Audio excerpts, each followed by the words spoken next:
How do banks create money? Let's just say that this is you, and you've been working very hard and making lots of money. And now you have $10,000 that you're not going to be spending anytime soon. So you're going to take this money and you're going to put it into the bank. Now, this is Joan.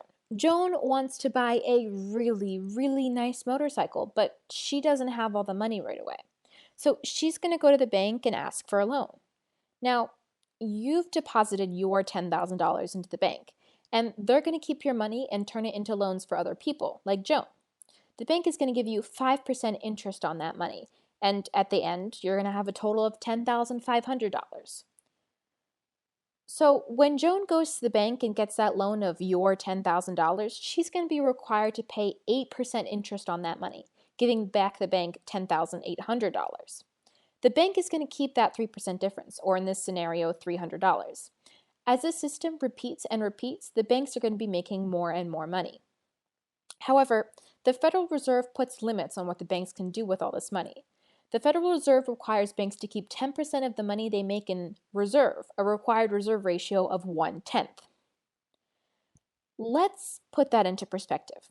If each of these coins equals 10 cents, and in total here there's $1, the bank can only loan out 90 cents of that dollar. Any excess the bank decides to keep in a reserve is called an excess reserve. Because not everybody needs their money at the same time, the required reserve should be enough to satisfy the day in and day out withdrawals from that bank.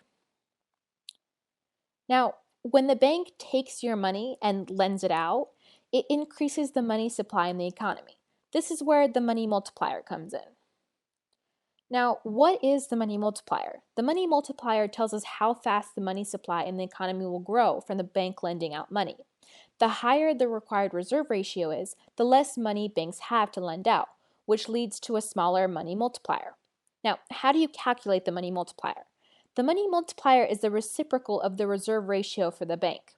Now, remember the reserve ratio? 1/10.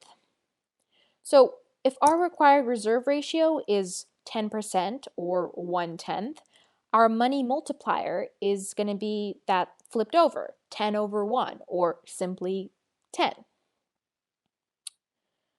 Now, the bank is going to be taking your Jones $10,800 and giving you your $10,500, giving them $300. Their required reserve is going to be 10% of that $300 or $30, and the money multiplier 1 over 10% or 10.